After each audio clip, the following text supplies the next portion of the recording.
Gosh. When I tell you that I've pulled some cards for today's energy forecast based off of the new moon in Sagittarius, and when I tell you that the cards don't lie, the cards do not lie. Like, everything that ended up dropping here was just like boom, boom, boom, boom. Everything I've been thinking about. This is the final new moon of the year, and it's coming with some potent medicine. It's coming with hopes of resolving all of these conflicts, all of these burdens we're carrying, and the message is just so very clear.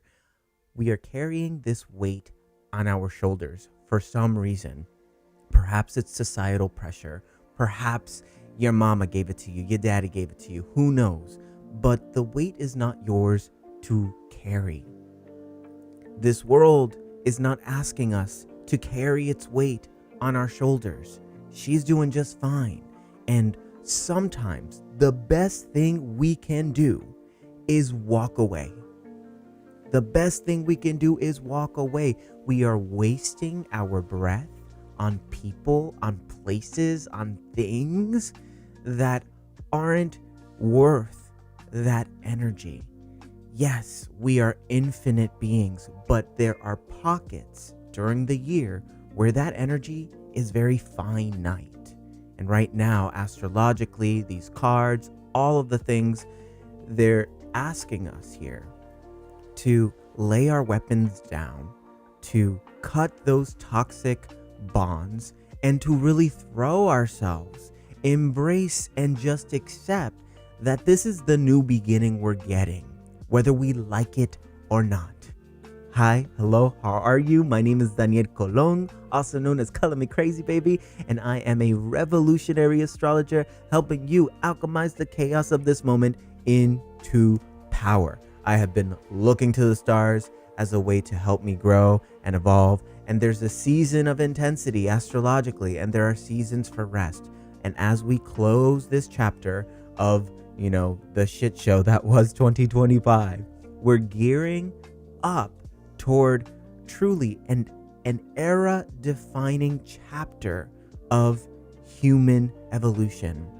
We're rising to a new form of being, and whatever seed we plant now on December 19th for this Sagittarius new moon will take form in 2026. We're talking about the year of the fire horse. And what a brilliant way to talk about these themes of the fire horse than with Sagittarius, who carries that flaming arrow, who is that centaur. Come on, like synchronicity, are you with me?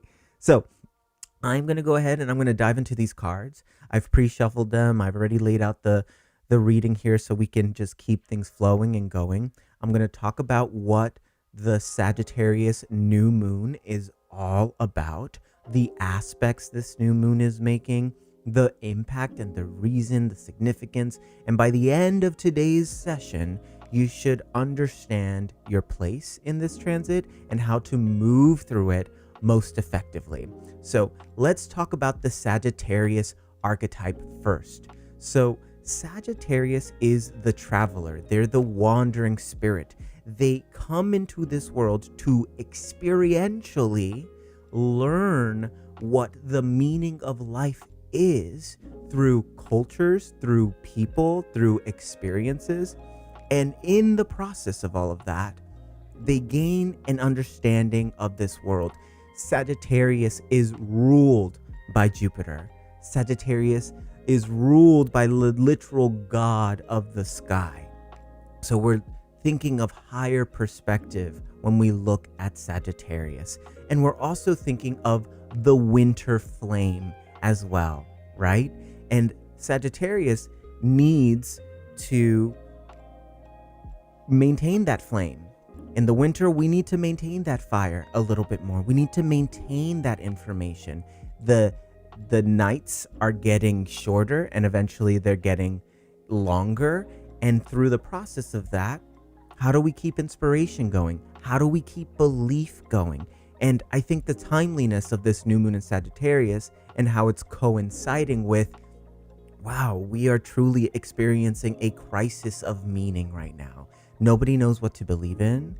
Nobody knows what's true, what's real, what's fake. We are all grasping for truth. But Sagittarius comes in to remind us that the truth that you're looking for is not going to be found in anything outside of you. The truth can absolutely be tested through experience, but it will not be found outside of you. It begins within you. So let's go ahead and talk about this. Let's see what's going on. For my friends who are joining me live, thank you for being here. This is absolutely a live show. This is not pre-recorded.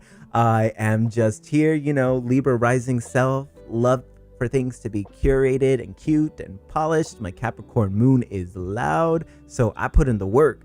So my friends who are joining me live, please drop it in the comments down below. Drop what this new moon is bringing up for you. Where does belief live for you right now? If you can believe in anything, if there was one belief for you to truly ground in right here, right now, what would that be? Drop it in the comments. Let's start that conversation. And in the meantime, let's talk tarot as well. So the very first card that jumped out when I pulled these cards was the Five of Swords in reversed. And the interesting thing about Five of Swords in reverse is it asks us to walk away from something. It asks us to leave the battlefield. Whatever it is you've been fighting, whatever conflict is most present, most dominant in your life, you got to walk away from. Why are we wasting our breath? Why are we still arguing with people who just, quite frankly, don't get it right now? It doesn't mean that they're not going to get it. It doesn't mean that they won't eventually understand. It just means right now, we need to really do our best to preserve our energy. We're talking about entering winter. This Sagittarius New Moon is happening 2 days before the winter solstice. So we're entering the darkest part of the year, where classically, if we were working with the land, resources are dwindling. We have to become more resourceful. We have to become tighter with our budgets, with our bodies, with our mind, with our soul. And in all of that, it's just like, cool, we got to be very mindful of what we're giving our energy, our time and resources to. And of course, the card crossing this Five of Swords in reverse is the Ten of Wands. And if you haven't seen my content as of lately, I've been talking about Ten of Wands a lot, because the Ten of Wands is the ruler of this decan of Sagittarius. This new moon is happening at 28 degrees of Sagittarius. So we're dealing with the final decan of Sagittarius. And if you've never worked with decans before, basically every sign has 3 Pokemon evolutions. It has the starter, and then the middle Pokemon, and then the final bigger Pokemon. And as you go through the signs, but it's split up by 10 degrees. So if you were born with Aries at 2 degrees, you're in that first decan. If you were born with Taurus at 15 degrees, you're in that second decan. If you were born with Scorpio at 28 degrees, you're in the last decan. So each decan is cut up into 3 individual pizza slices. So we're dealing with the third pizza slice of Sagittarius, Sagittarius 3. And the card, the tarot card that is assigned to this decan, is the Ten of Wands, which is classically known as the Lord of Oppression. I want you to hear those words, the Lord of Oppression.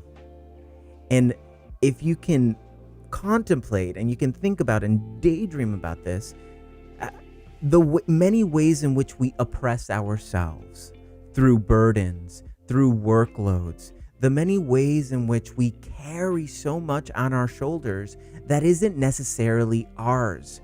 Look at this man in this card. He's bundling these 10 sticks. He can barely carry them by himself. Do you think he's asking for help? Nope. He thinks he has to carry the weight all on his own. And this is the illusion of the world that we live in right now. And this is why it's so important for us to plant seeds of community and collectivism during this new moon, because the chapter we're about to embark on from 2026 onward into 2039, with these outer planets making their last major moves is that of collectivism. Individuality has to die a bit because it's caused so much separation. We're carrying too much of a load on our own. And the 10 of Wands here says, sure, you can carry this, but your back is going to hurt a lot. Your back is going to be stretched. And guess what? All you got to do is knock on the door of these people right around the corner and they'll help you. They can help you out, but we're too prideful to ask for help. Many of us live in martyrdom. We love it because there is a story of suffering, and this story of suffering creates a narrative, an experience of this life that is more aligned with the other people.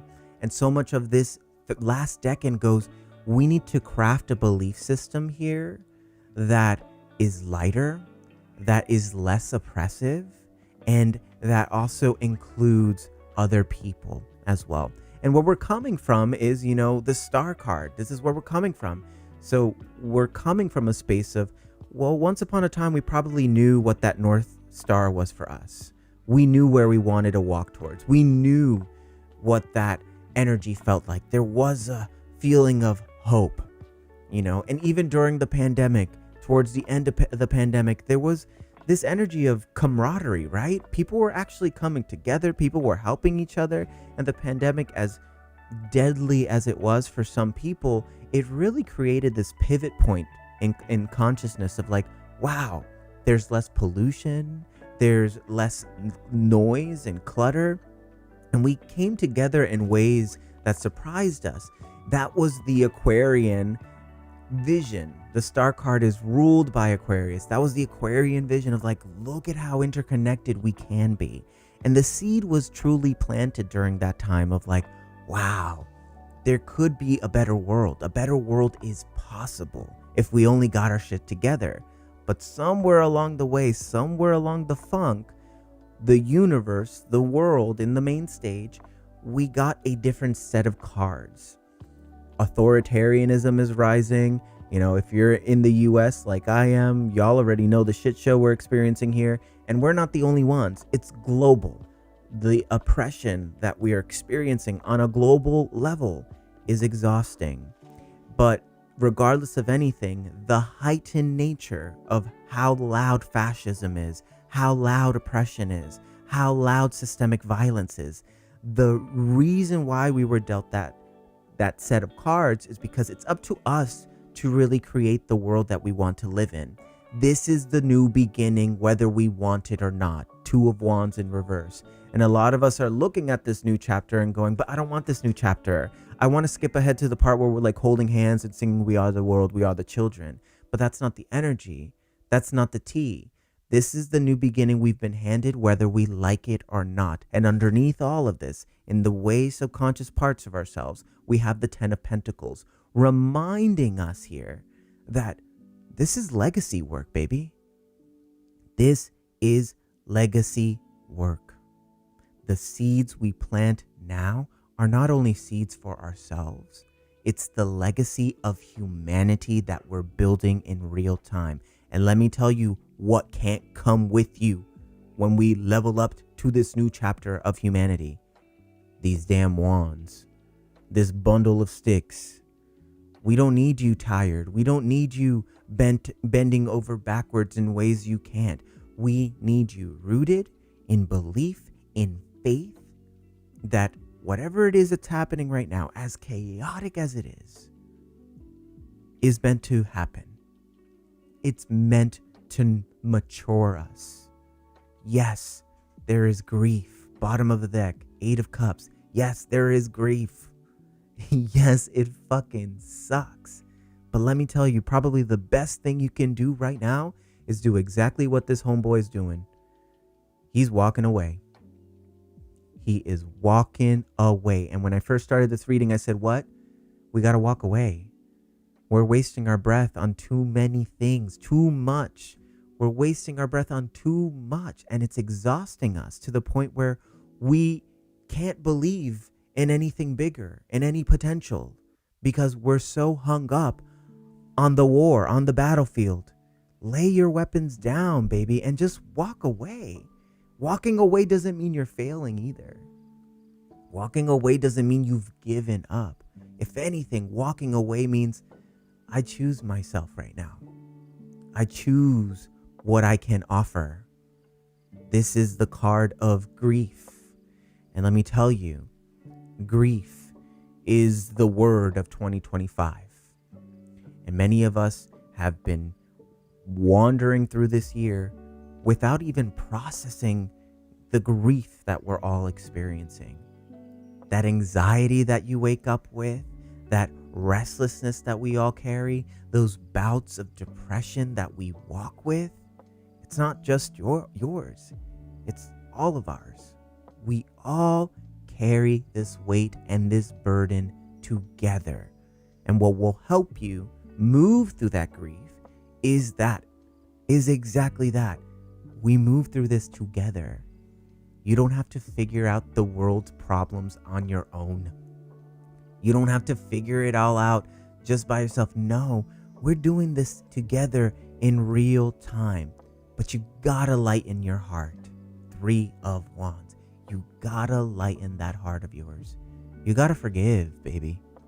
We're talking about entering the birth of Christ consciousness. There's a reason why these crazy Christian nationalists are like, oh my God, Christ is coming. And I'm like, yeah, Christ is coming, but it's not the way you think it is. It's not Jesus, rising from the tomb. It's like, no, it is the rise of Christ consciousness itself. And one of the biggest lessons of Christianity, I'm not a Christian myself, but I do enjoy the metaphors of the Bible. But one of the biggest lessons is forgiveness. It's forgiveness. And sometimes we hear the phrase, turn the other cheek, and we go, no, I'm not turning the other cheek. And I'm like, okay, cool. It doesn't mean you're weaker by forgiving. It just means you are strong enough on your own, in your own power, to not let the evil, the insidiousness of others affect you in that way. Forgiveness doesn't mean I forgive you for all your wrongdoings. No, it means I forgive myself for letting it impact me this much. I forgive myself for not listening, not being as aware. And I forgive you in the process of it. Yeah, sure, whatever. But I forgive myself. It's about you. It's not about the other person. And this next chapter we're about to walk into, when I'm talking about 2026, I know we're exhausted by 2025. I get many comments like, oh my God, when is it going to be over? When is the cosmos going to just chill and relax and I can just take a break? I hate to break it to you, but it's not. We asked for this moment, and the challenges that are up ahead, although they're immense, they're intense, we are absolutely capable of rising to the occasion. We are here for a reason. If you have Pluto in Scorpio, then baby, if you're a millennial like me, we came into this world to see it die and be reborn many times. So get used to change. Get used to transformation. And for my beautiful Gen Z, Pluto and Sagittarius babes, please keep fighting for freedom. Keep fighting for expansion. Keep testing the limits of belief and philosophy. Keep getting into the face of it. We need you. And every single person, every single generational sign plays a particular role in excavating the truth of humanity. Nothing is by chance. Nothing is by accident. Astrology can absolutely guide you on the right path, but it's not fatalistic. It gives us an idea of what the archetypes are and how we can best move through them. There are still many things ahead that will happen that we had no clue about, that we will never foresee. But for right now, do this work. Plant a seed of belief. Plant a seed and just pick one goal. And I know we're coming up to New Year's and we have like New Year's resolutions. I don't need you to make a list. Just pick one thing and commit to it. And make sure whatever that thing is not only to help build yourself, but to build others as well. That's all you got to do. Make your belief simple. I trust in God. I trust in myself. I trust in my highest power. I trust in all the cooperative components that gather in my favor. I trust in my desire. And so long as you do that on like a baseline level, you're going to be fine. Everything is going to be just fine. Whatever ends up happening, we will be fine. The media is going to want you scatterbrained. The media is going to want you fearful. Your friend circle even might want you a little fearful. But all that this is doing is motivating us to change and to evolve. And the people struggling the most are the ones clinging to a past that is no longer present. Be here. The only thing that's true is now. All right? So that's what I have going on for the Sagittarius New Moon. I hope you enjoyed the reading. Go ahead and drop in the comments below. I want to hear from y'all. Where did that resonate for you? How is this new moon energy showing up for you? What beliefs are being tested right now? Let's have a conversation about it real quick. And then we're going to move on to personal readings, to which I say you can hang out for the personal readings because there's always medicine in them that apply to, all of us. So stick around for those. I am completely booked up for personal readings today. So I'm sorry, you're not going to have a chance to. If you would like to book for a reading in the future, then go ahead and check out the link in the bio, all the many wonderful things. And let's talk about it. Let's see where we're at. How is Sagittarius showing up for you? Because we all have Sagittarius in our chart. Even if you don't have a planet there, even if you're not a sun, moon, or rising Sag, you have a house placement in Sagittarius. So anytime a moon or a planet transits, it also transits through that house. So the environment through which the Sagittarius conversation is happening, which is what your house is, might look very different for you. But still, we're thinking a belief, we're thinking a philosophy, we're testing the limits of that. Okay?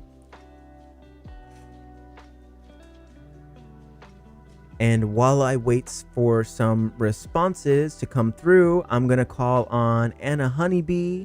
Anna Honeybee, you are first today for our personal readings. And then we have Paola. After Paola, we have Daniela. And then Michelle, in that order. Anna, Paola, Daniela, Michelle, in that order. I gave birth to a Sagittarius. I love that. Pluto and Scorpio conjunction is rising. He is so intense. Yes, absolutely. Also, Saturn conjunct my moon in Scorpio. So I get it. Absolutely. I don't know if it's my device, but I keep getting a lag. I'm not sure either. Is anybody else getting a lag? It might be your device. So far, I'm checking on my streams here and everything seems to be working just fine, but I could be wrong.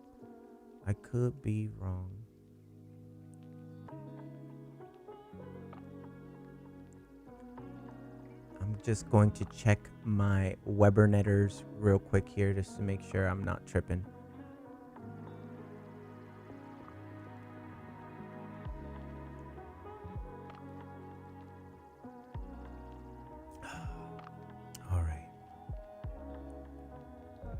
No lag. Cool. Some people say no lag. Some people probably say yes. It might depend on your Webernetters. Okay, cool. Honeybee is here. So I'm going to go ahead and start doing some personal readings. Honeybee, thank you for being here, love. Let me check your notes real quick. So excited to do some tarot today. It's been a minute. Okay.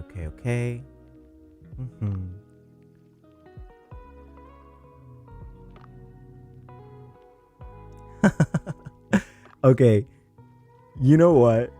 Oh my god. Cool.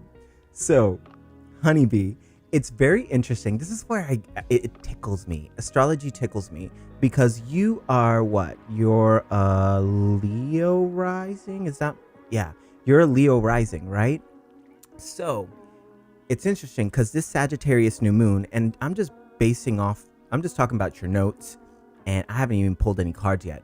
But based off of your notes and where Sagittarius is in your chart, so you're asking about, what's happening in my love life, romance, baby daddy, all of that energy, right?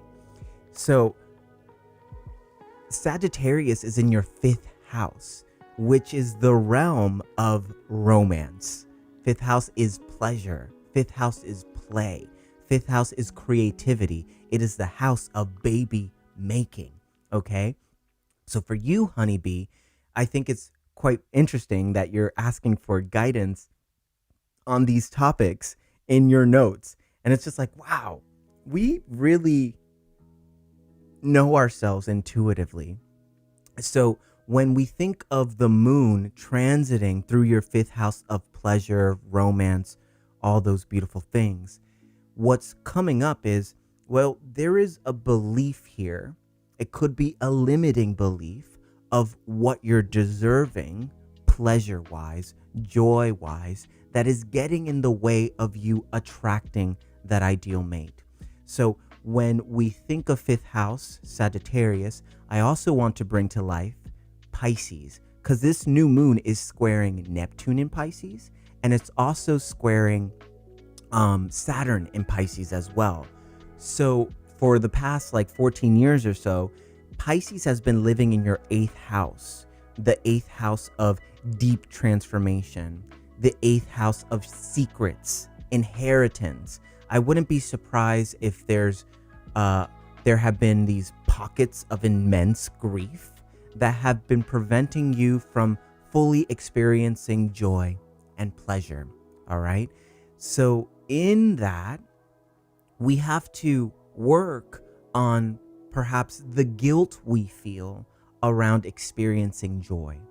If we want to attract that ideal mate who is just like divine masculine energy and just so nourishing, pours into us, we feel luxurious with them. If we want to attract that person, then we really have to be that person here and now, right? So in that energy, how can we really turn on our pleasure centers? What would be the best way to turn on that pleasure center? How can we best get there? What belief can we let go of about how we deserve or what we deserve pleasure-wise to then enter an era of just like, I deserve to feel good. I deserve to feel good. I deserve to feel everything. And let's see what the cards have to say here for you, of course, as well.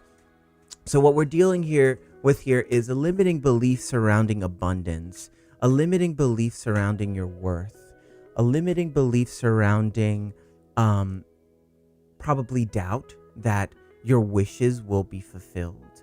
There is just that's living deep inside of you. And also this feeling of PTSD of whenever good things happen. Okay. There's this feeling of like, oh, well, if I'm experiencing joy, well, then maybe the ball is going to drop. And I don't want the ball to drop. I don't want something bad to happen. So subconsciously, there might be that belief of, damn, anytime something good happens, something immediately comes in to spoil it. So in that energy, we push it away.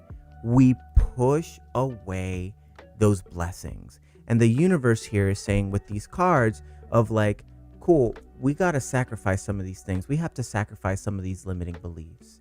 And in you sacrificing that, you will invite all of the many beautiful things you want, deserve, and desire. Okay? So forget about when the baby daddies come in, when the hubbies come in, when the things are happening. Forget about that. And really focus on, how can I experience the richness and the fullness of life right here, right now? You know, you have Sun in Scorpio as well. You have your Moon in Pisces as well. So there's just a depth to your emotions that perhaps limit the freedom that is fifth house Sagittarius energy. And X marks the spot. There's a reason why this conversation is heightened. We got to let go of this PTSD energy a little bit here. And with the Knight of Pentacles, with the Page of Pentacles here, it's like, how can I be the best student of abundance? You know, when we're talking about Page of Pentacles, it's like, I really want to rigorously study abundance like and I want to become a master of abundance. I want to become a master of riches. I'm not talking about just financial gain as well. I'm talking emotional, spiritual, physical abundance, all of it. So wealth is the way in which you will attract that wealthy partner. But we got to get wealthy in ourselves first. And we have to trust that the wishes, the desires that we have and want are for good reason. Okay? We got to really be honest with ourselves here. We're resisting the truth. We're resisting a wound. Okay? We're resisting a wound here with the King of Swords in reverse. And in the resisting of that wound, there is well, maybe if I get this, then I will be happy. Maybe this will be the solve for my wound, but it won't be. It won't be. You are that solve. So start treating yourself nice. Start treating yourself kindly. Start really pouring into and making joy a priority for yourself. There's this affirmation card that I want to pull for you as well. And then we'll close up your reading with that. So let's get this going on here. So it says here, the law of attraction assembles all cooperative relationships. And you asked for a reading about relationships, right? And let me tell you, come on, the universe don't lie. And on the back of this card, it says, so there is a vortex of becoming, a vortex that contains all of the requests, all of the amended requests, each and every detail of each and every asking that has ever emanated from you. And the law of attraction is us responding to that. The vortex is literally drawing in all things necessary for the completion of every request it contains. All cooperative components are being summoned and are coming for the completion of these creations, for the answering of those questions, and for the solution to these problems. So, to sum up this card, all you got to do is trust. All you got to do is trust that you are deserving of these things, and that so long as that there is a desire, that the universe, your spirit guides of the highest good, your highest self, your future self, all of that is doing what it absolutely can to make that dream a reality. All you got to do is get out of the way and enjoy the ride. Enjoy the many ways in which the universe side quests you down this road and this road and that road and that road. It might look like you're going like this to get what you want, but that's the point. That is the point. So let yourself zigzag. Let yourself impulsively go towards what excites you and just enjoy the ride. All of that stuff that you want, the baby daddy, the love, all of it is coming. It's coming. But let's not wait for it to arrive for us to enjoy ourselves. Okay? Let's not wait for that to arrive to enjoy. Okay? All right. Thank you so much, Honeybee. Thank you for your contributions. Thank you for signing up for a reading. I really appreciate you, love. I appreciate all of your trust and your vulnerability. Wish you very much the bestest. Have fun. Enjoy that ride.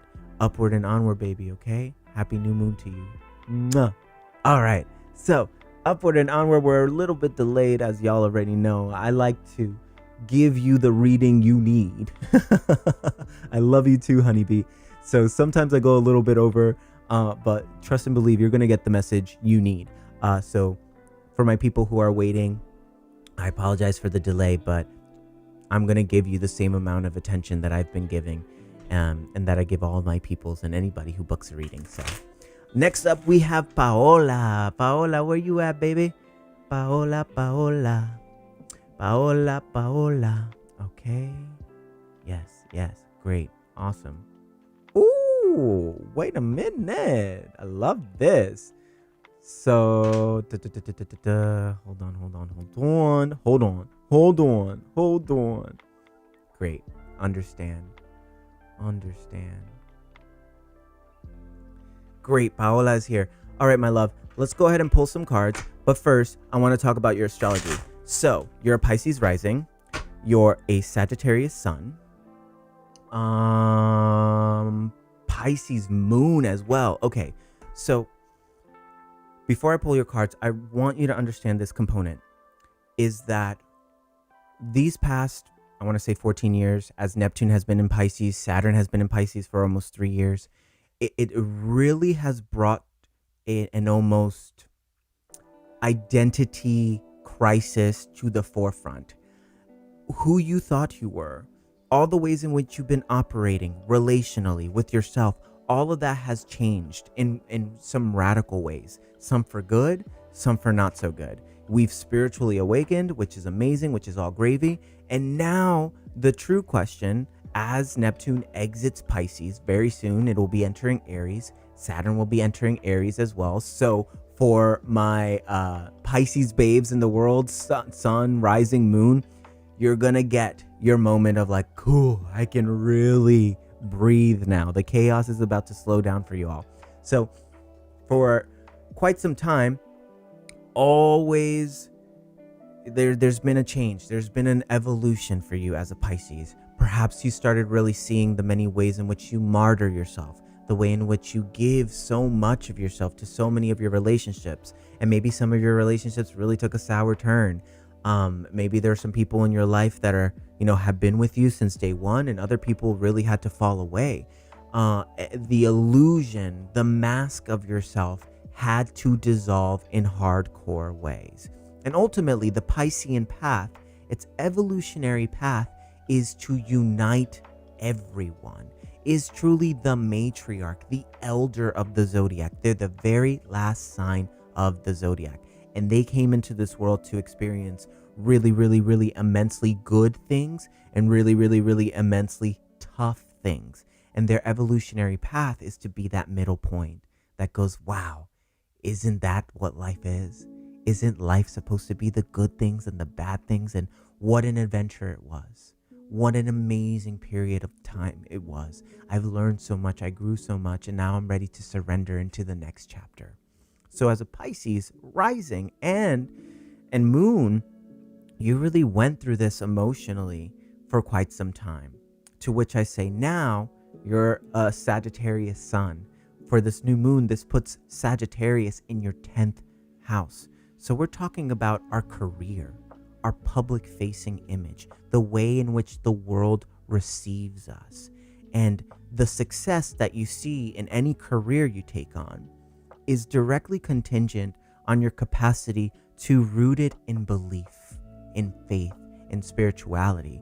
All of the lessons you gained along this last chapter, this Neptune and Pisces chapter, how can we synthesize it all into a platform of belief that also helps others process their grief, that also helps others build their belief and their faith and their trust?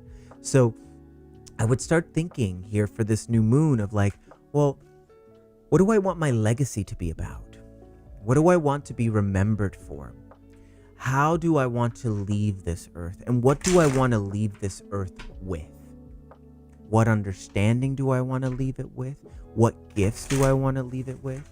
And how can I best move forward in that direction with my innate talents, with my gifts, with my spirit, with my intuition?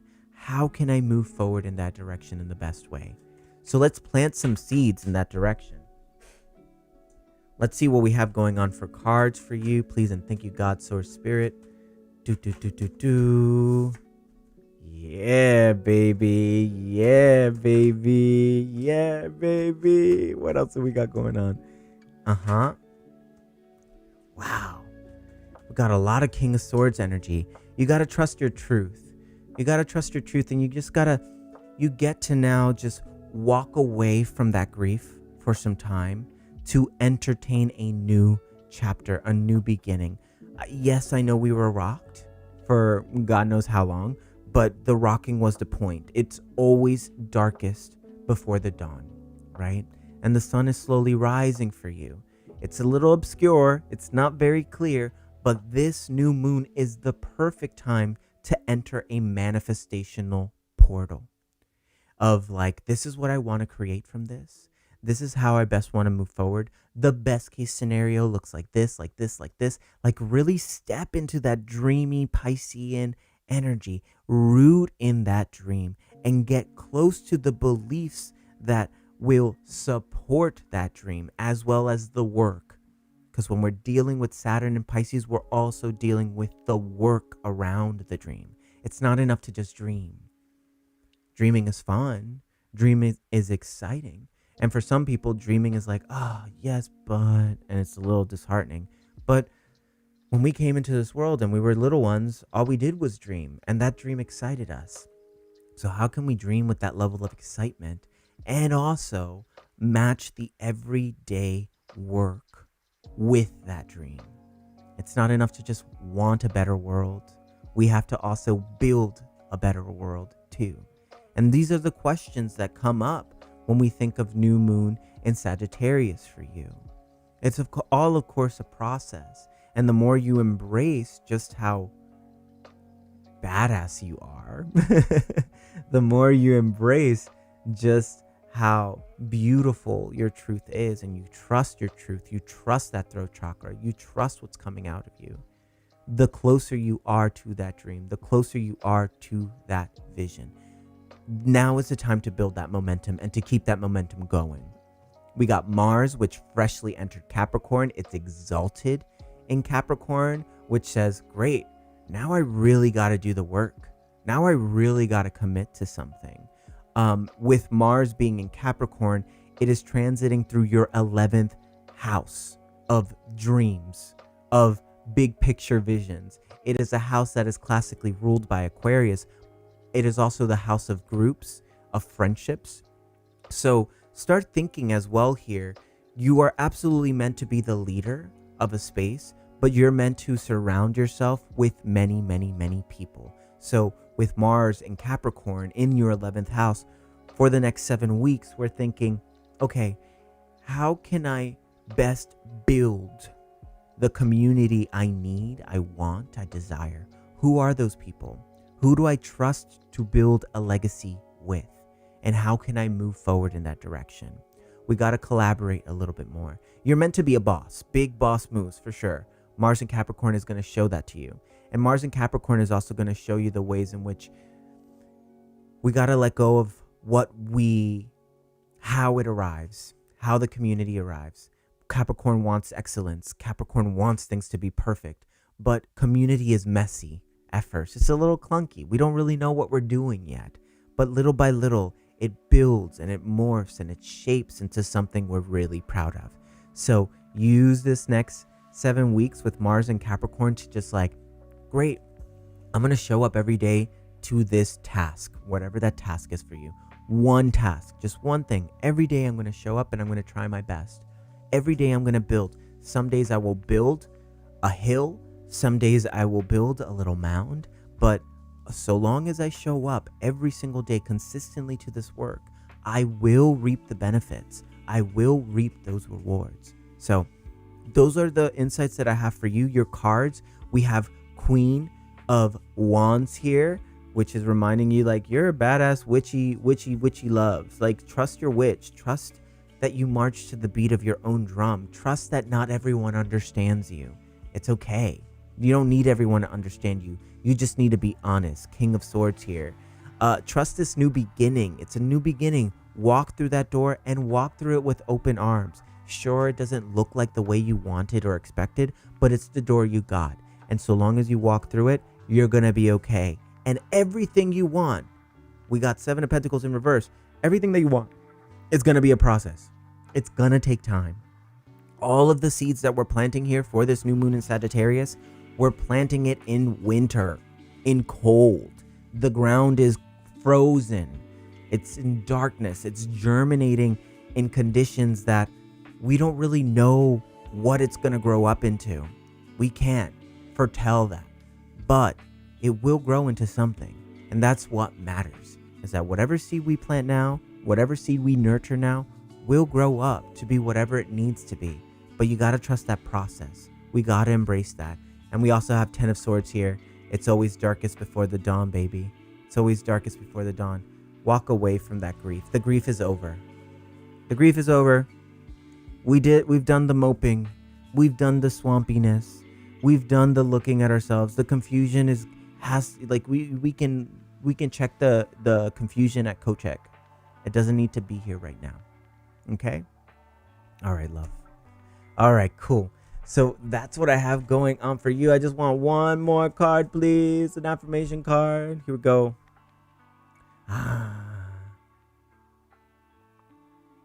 Beautiful. This card says, by my attention to things, I am making choices. By my attention to things, I am making choices. On the back here, it says, what people do not understand is that you do not choose something by looking at it and shouting, yes, I would like some of that. You make your choices by your attention to things. In this universe that is based on attraction, when you look at an unwanted thing, your attention to it causes an activation of the vibration within you. And then the law of attraction brings more like it into your experience. So, whatever you pay attention to, you attract. If you pay attention to anything, pay attention to the dream. Pay attention to the big picture. Don't worry about all the work that needs to go into making that thing a reality. Just think of that big dream and think of this one step every day you're taking at a time and how it's contributing to that little by little, one step at a time. That's it. All right? All right, my love. Thank you so much for your contributions, Paola. I appreciate you so much. Thank you, thank you, thank you. And I wish you the best. Happy new moon, baby. Mwah. Bye for now. Alrighty. So, upward and onward, we got some more people, some more folks, some more readings. We got 2 more readings on the book today, baby. And the next reading we have is Daniela. Daniela, if you are in the house, let me know, baby. Let me see what we got going on here.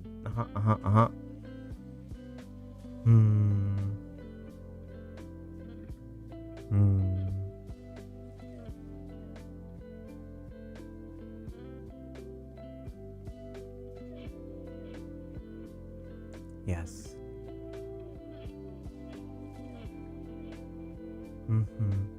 Alrighty. So, let's see here. Daniela, if you are here, let me know.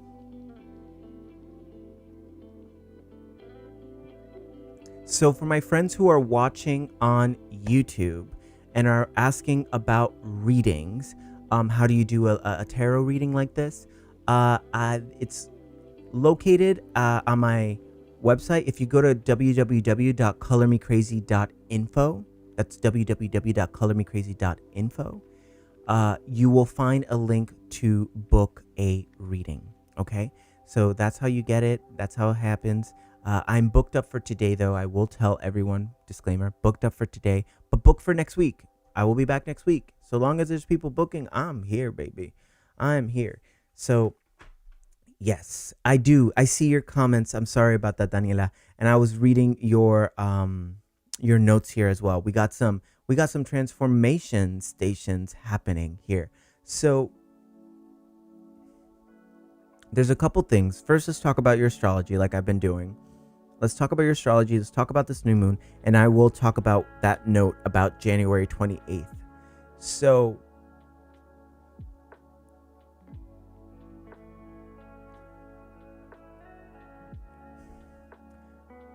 I want to start with that what is being tested right now is your relationship with other people outside of just your one-on-one relationships, all right? So in that, we're dealing with some very intense things interpersonally. We're dealing with some very intense things interpersonally. We're dealing with some very intense things one-on-one.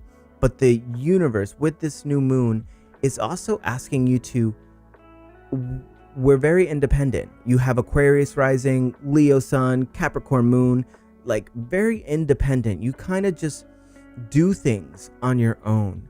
But in the doing on your own, what's happening is that we're not letting others nurture us. We're not letting others pour into us. We're carrying a lot of this weight on our own.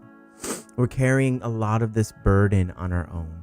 So this heaviness, all of this chaos happening around you, maybe there's a tinge of embarrassment about it because you don't want to be seen as the vulnerable one. You want to be perceived as the strong, powerful, independent person that you are. And I'm not saying you're not that. But with Sagittarius in your 11th house, wow, I'm choking on my words even.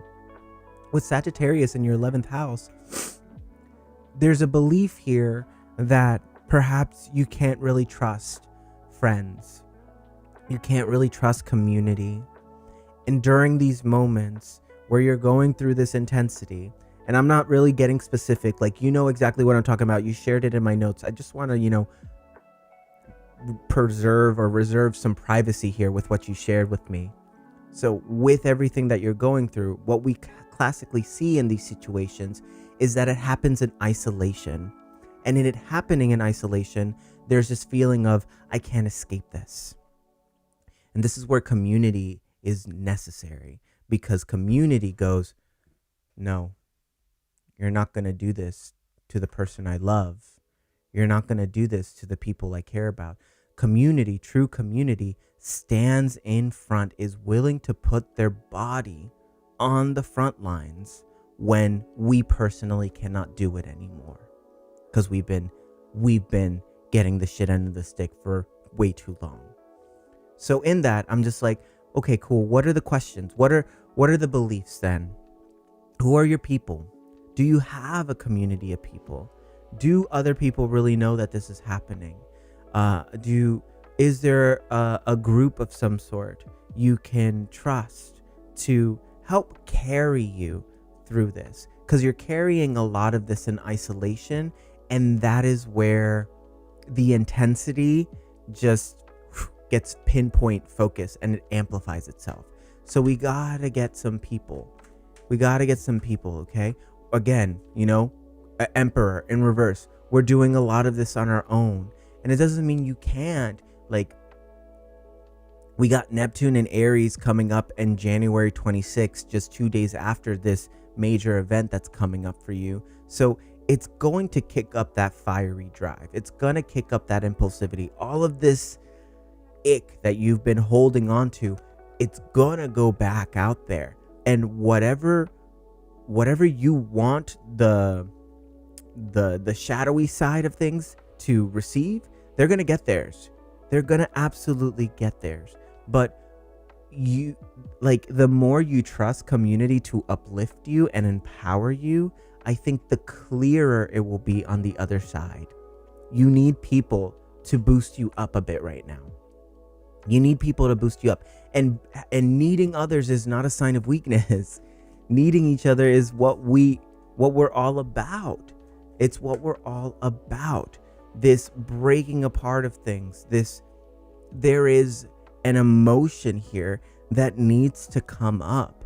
This raw emotion that needs to come up, and you need to be nurtured by this. You need to be nurtured by this. You need to be nurtured in your rawness, in your grief, in your rage, in your hate. Because hate is not too strong of a word for the situation that you're in. Okay? And what's happening is it's all internalized. It's all kept to yourself. And that is just, it's not going to get you the results you need. All right? It's not going to get you the results you need. There's also a message here about just trusting the ending of this, and that so much is going to open up for you. Judgment Day is here. We are being reborn. We are being unearthed, but it's fickle because, like, on one side of the spectrum, we don't want to have to process this all on our own, right? We need other people, but also that doesn't mean like become a doormat. Okay. There is a level of shit. I really need to advocate for myself in ways that are uncomfortable. And anybody who has a Capricorn moon, I have a Capricorn moon myself. There is this level of when things become too emotionally heightened, there's this sense of detachment. So anybody who has Capricorn moon, emotions, there's almost like, okay, cool, there's an intensity here, it's rising, and I got to turn this off. And it becomes very stoic and removed. There's a coldness to emotional processing that limits us from fully allowing the emotional depth of an experience fully in. And it's a protection mechanism. You know, Capricorn goes, well, emotions are useless. Well, emotions aren't helping me right now. Emotions aren't getting me the results I need and I want. So what use is that? I'm just going to like put it, check it, clock it. And this is the result of anybody who's Capricorn moon or Capricorn period. Like there is a through line of kids who had to grow up really fast. I wouldn't doubt if in the house, if we have any Capricorn moons who were the oldest of their siblings and we had to become caregivers from a very early age. So we had to shut off some of those raw instinctual emotional centers because it was the only way we could survive. It was what we had to do. Okay. So this through line of emotional repression is then manifested in intense relationships. When we're dealing with Capricorn energy, we're also dealing with the devil card, which is the card of oppression as well. It's the card of abuse. It's the card of intensity. It's the card of imprisonment through our limiting beliefs. But we can let go from these chains whenever we want. We can release ourselves from those chains, yeah? So I think the medicine here is, first and foremost, letting other people in, letting other people nurture you, getting real honest about who those people are, finding the beauty of that, of wow, there's actually something quite beautiful about being vulnerable. And the vulnerability scares you. It's crazy because you got Aquarius rising, Leo sun, Capricorn moon, right? So we got Aquarius and Capricorn, which are typically kind of like removed signs. It doesn't mean they're not in the experience. It's like, well, Aquarius is very perceptual, so they're on the outside looking in, and Capricorn is so wrapped up in, I want to say, themselves and how they can build themselves and what's the next step and legacy building, like this 10 of Pentacles. Like we're leading up to the legacy we want to build, but it comes at, you gotta boss up in this environment of your life, in this era of your life. And Neptune in Aries is gonna bring that level of boss energy to your life as well. It has to bring that level of, okay, cool, I can breathe here. I can be in charge in this space. And I think right now the universe is testing you in that department, in that there are moments in which you want to take charge, and externally there are circumstances which goes, no, you're not in charge, I'm in charge. And the universe is still like, you gotta really pierce through that. When we're thinking of Neptune in Aries, we're thinking of the process of evolution through confrontation, through conflict. And this major date on the 28th for you is happening just 2 days after Neptune enters Aries, where what you have thought yourself to be is going to be completely shifted for you in a very public way as well. Because when we're dealing with Sagittarius energy in the 11th house, in your communities, in your big picture thinking, when we're thinking of Sagittarius here, we're thinking of that belief of, let's like, what is your church? What is your temple? What place can you go to for refuge? You need that in your life right now. And if you don't have it in your immediate environment, well, then maybe there's a part of you that wants to build that, to build a sanctuary for others to escape to find refuge in. All right. So I also want to mention here that with Aries transiting Neptune in Aries on January 26th for you, it's happening in your second house. So we're talking about your values, your beliefs, your worth, We're talking about resources and money. So there is going to be a battle in this department for you. And the more honest you are about your rage, about your instincts, about that drive, because we've been sitting on instinct and impulse for some time, the more you really stand up for your right to exist in this world. Because that's what Aries says. They come into this world saying, I have a right to exist and I can do whatever I want. I don't know how I'm going to get there. I'm going to keep trying. I'm going to keep going in that direction. I don't know where it's going to go, but I'm going to do it. And you're not going to tell me you can't. So the more you protect and advocate for your right to exist, to be heard, to be seen, to be valued, the closer you will get to the results you want and desire. Okay? I'm going to leave you with one more card here, which is an affirmation card. Let's see what we got going on here. Please and thank you, Spirit.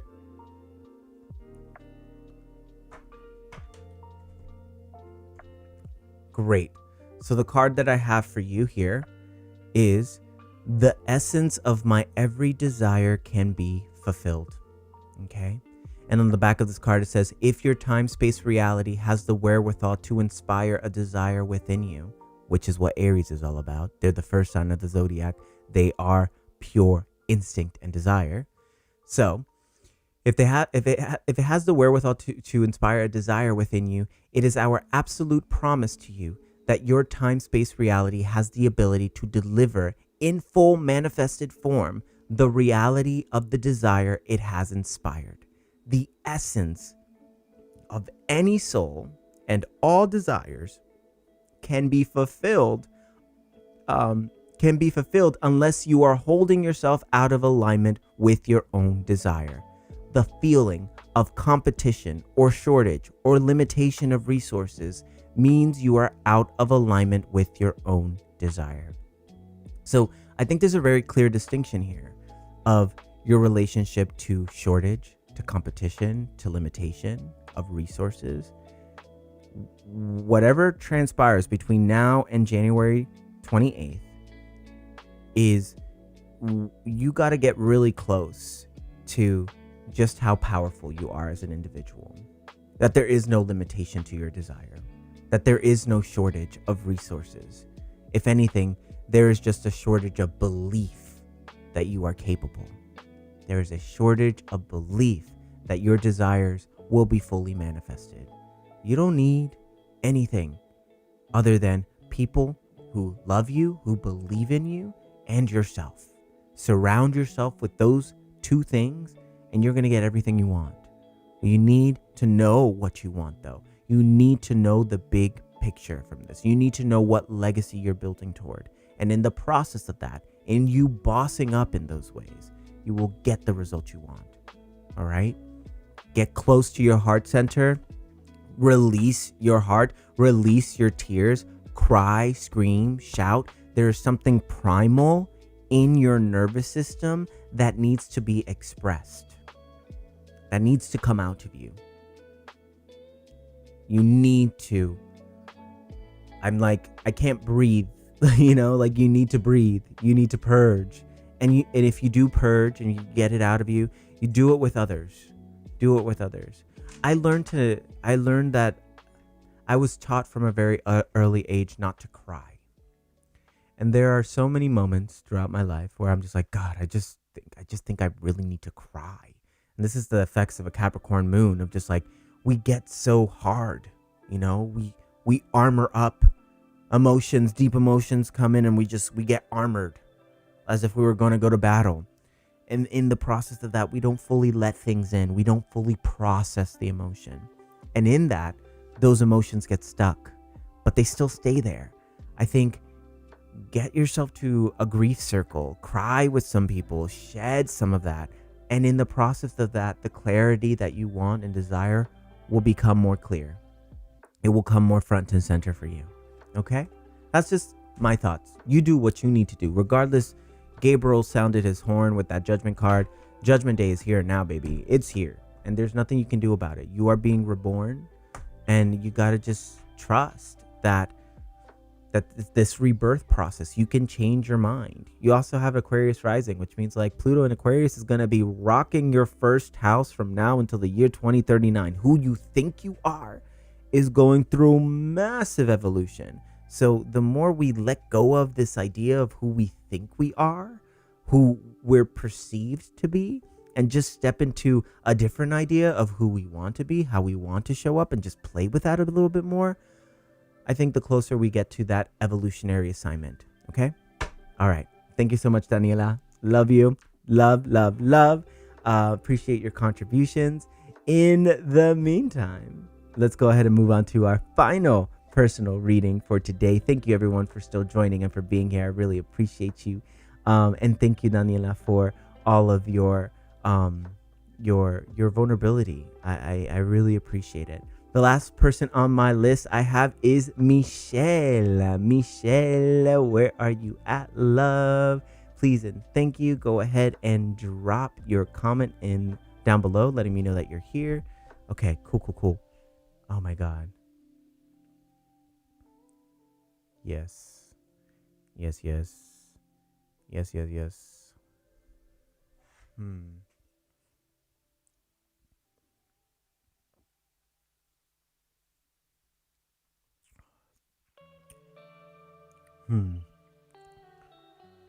Interesting. All right. Mwah. Thank you, Gabi. Lots of love to you. Michelle, if you are here, yes, you are here. Perfect, Michelle. Thank you. All right. So I want to talk about this new moon first. Let's talk your astrology and I'll pull some cards. So first and foremost, as a Virgo rising, beautiful Virgo rising that you are, there is a tendency to look at the loudest problem and not necessarily address what is happening on a deeper level that needs a solution first. We're trying to remedy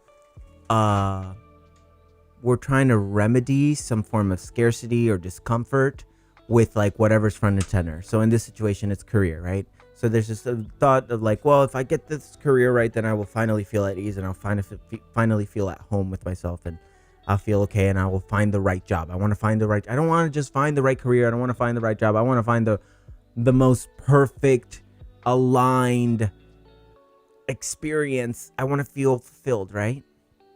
But with this Sagittarius New Moon happening in your 4th house, which is your emotional foundation, it's who you are when you clock out of work. Who you are when you clock out of work. Who you are when you turn it all down. And with all of this happening here, there is this, we got to review some of our beliefs of that emotional foundation, an emotional foundation that feels deserving of the best job as well. And I think over the past few years or so, we have Pisces, which has been transiting Neptune in Pisces, which has been in your 7th house, Saturn in Pisces, which has been in your 7th house as well. So your relationships, those bubbles have been bursting in their own way, and they've been probably showing their ass a little bit here. So there's really look at your relationships, look at your emotional foundation first, and ask yourself, is this aligned with the career that I want and desire? What am I pouring into vibrationally and energetically into myself, into my emotional home? And does it match the worthiness, the deservingness of having a career, a purpose, the work that not only I get to clock in and clock out, but work that I'm excited to clock in and clock out with, work that I'm actually stimulated by. Because directly across your 4th house, you got Gemini in your 10th house of career, right?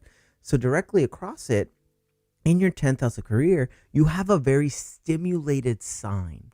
And I would say whatever you're experiencing career-wise, this sort of lull, embrace it. Embrace it as much as you can, because Uranus and Gemini will be stationing in Gemini in 2026. And whatever sort of job you end up getting, is probably gonna there's probably gonna be a big shock, a big shift, a big change. Uranus in Gemini in your 10th house means we're gonna be changing careers and spaces here and there until we find the right fit. And the more you embrace that, hey, maybe you're just meant to bop around multiple things. Maybe you're meant to explore the things that make you curious, the things that excite you. Because Gemini 10th house is like a constant questioner. They're constantly asking why. You need an environment you're stimulated by. And maybe that's where we can do a little work around. In your emotional foundation, getting clear with that belief of like, hey, it's okay to want something like that. It's okay to currently in process. It's okay to want a career path that is untraditional. And Virgo rising is gonna want like, okay, but we need to decide something and we need to stick to it and we need to get really good at that one thing. And that's the beauty of Virgo rising, is that there's Virgo sun, Virgo moon too, is that they're skillful, really skillful people. They're really good at collecting many skills. But now it comes with the task of, well, what do you really want to do? What do you really want to do? And is there a belief that was instilled in your home, maybe in your early years? Let's look back in your early years that, no, this is how you get a job. This is how you get a career. And if you don't get a career like this, then you're not going to be successful. Oh, Virgo sun, even better. Same thing. Like Virgo energy in general, like really good at collecting tasks. I must have read your notes wrong. Let me see here. Okay, Virgo sun. Cool. So in that, I really want to mention here that we got to embrace our questioning nature here a little bit more. We got to embrace that we're questioners as well.